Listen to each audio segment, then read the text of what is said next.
your girl Rhonda, and today I wanted to give a little chit chat about survival. More like survival mode, okay? So, one of the things I've been thinking about lately is survival mode. Like when you're in survival mode,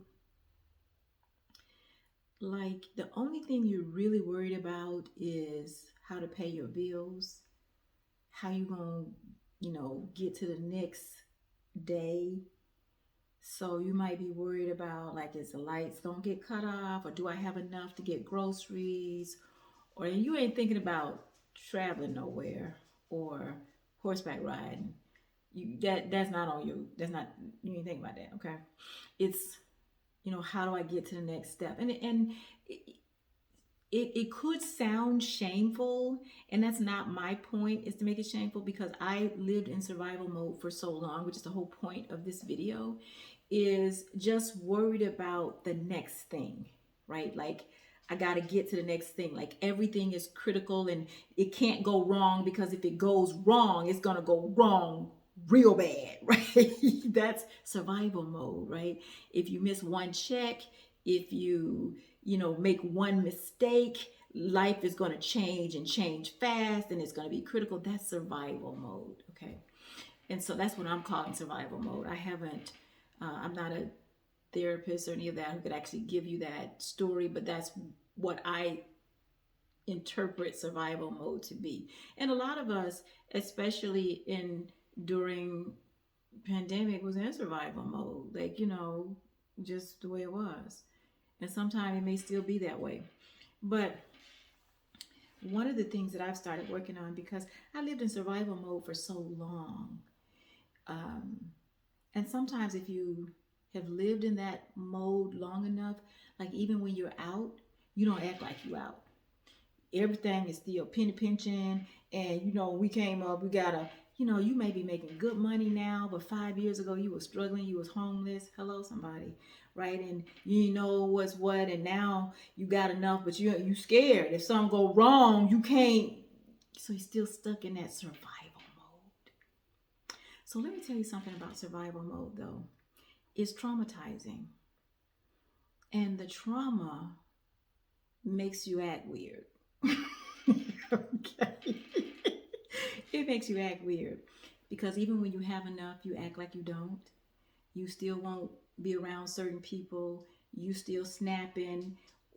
It's like, just think about maybe even a somebody who's gone to war, right? And they saw a bunch of stuff that they can't talk about, and these fireworks go off, and they get weird, right? Like they someplace that they're not, like they don't know under PSTD that they are no longer in that war zone. It reminds them, and it just, they go weird, right? Just weird to us. For them, it they relive a trauma. So that's kind of what I'm saying about survival mode. Some survival places are traumatic, so traumatic that when you come out of them, you still live as if you're in them. And so recently, I have realized that I've lived a big portion of my life traumatized from survival mode. And so now I am making a list, yay, of what I call living goals, right? So I do things, I've done things, but I'm consciously, yeah, here comes Charlie. Charlie's ready to photobomb. So here we go, okay? Here we go. Here we go. Cause this is it. This photobomb. This him. This is what he do.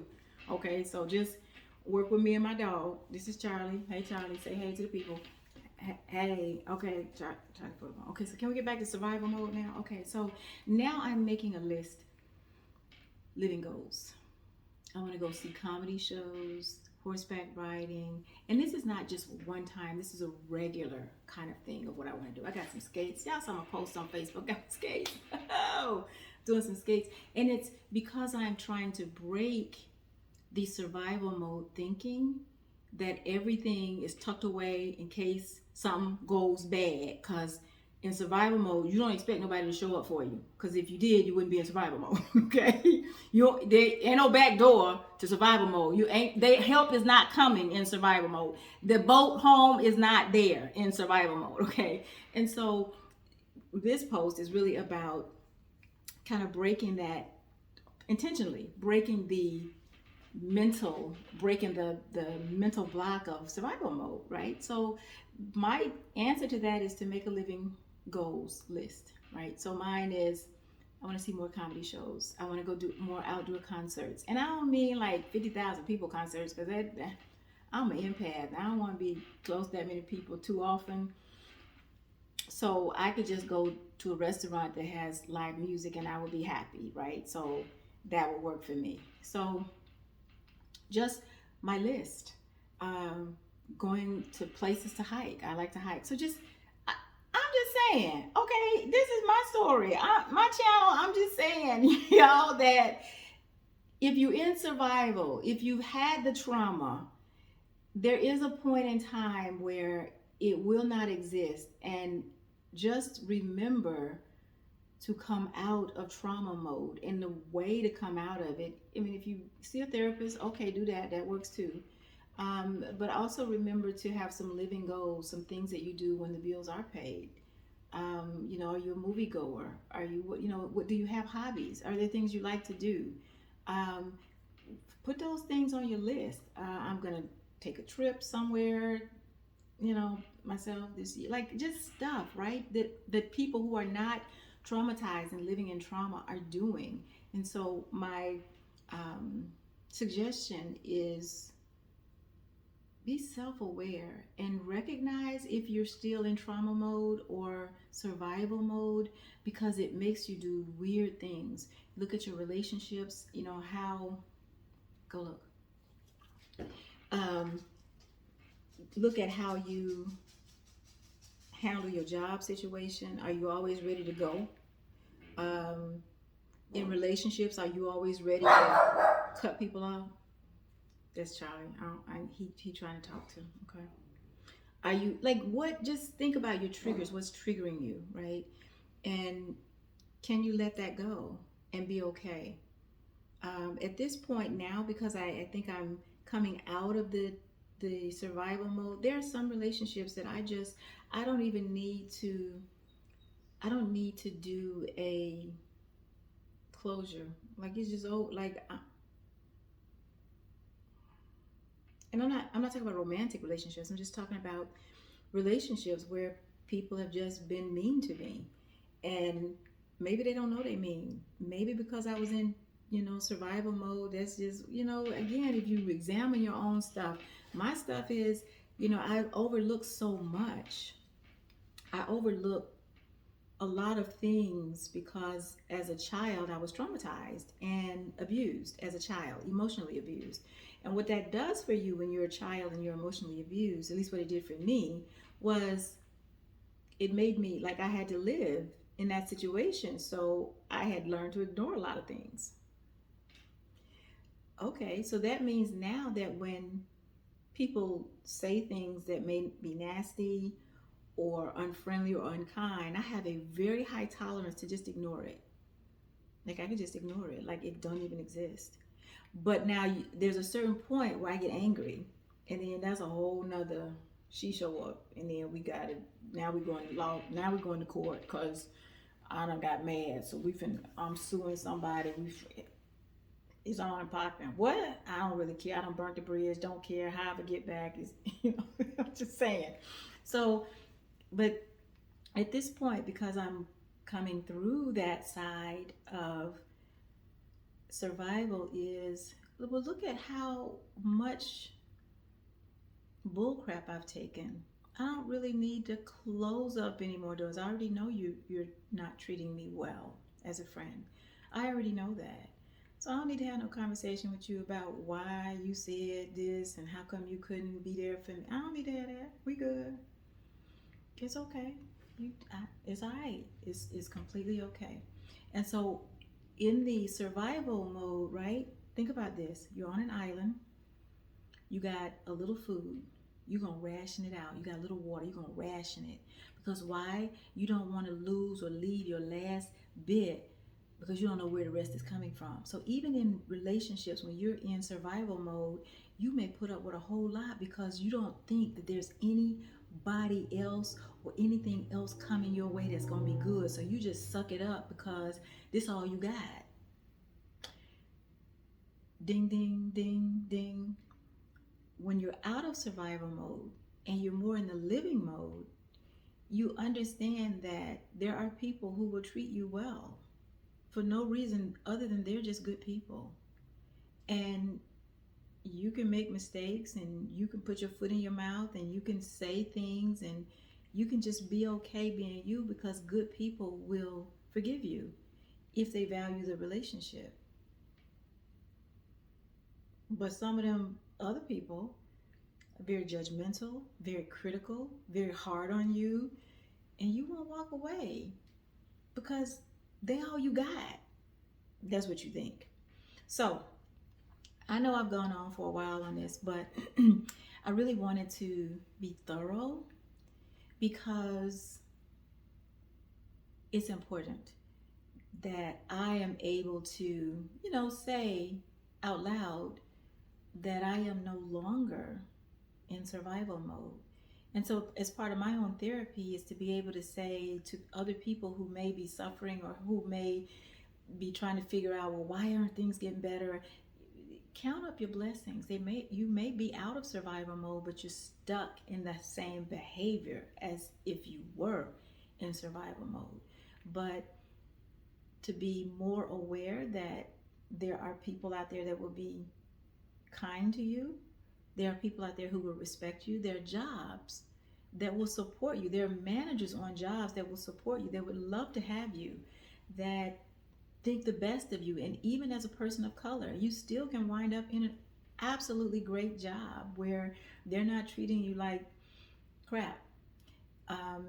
It's just if you get caught in this survival mode, you don't know that there's anything better. You don't know that you can have better. You don't know that because you're just trying to survive. And in survival, you just get through the next day. That's all your intention is to live to the next day. We're not having no fun. We're not doing that. We're just trying to live to the next day.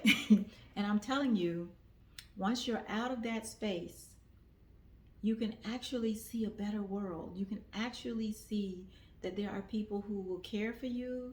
There are greater experiences that you can have. There are things that you would love to do that you've never even thought about doing. You didn't have the courage to do. You can run, hike, jog, whatever it is you want to do. So my encouraging word, I'm always about being the encourager, is to say, if you're in survival mode, or even if you're acting as if you're in survival mode, just take a look and see, are you really in survival? Is it really survival? And if it is, if you really are there, get help if you can.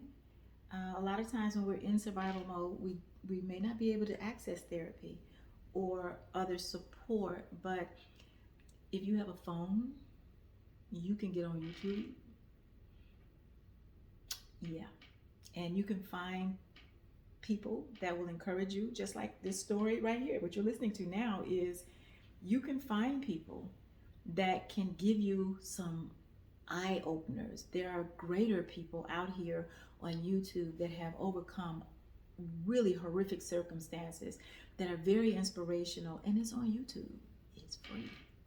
So if you can't get therapy specifically, you can always get encouraging words on YouTube, on Instagram.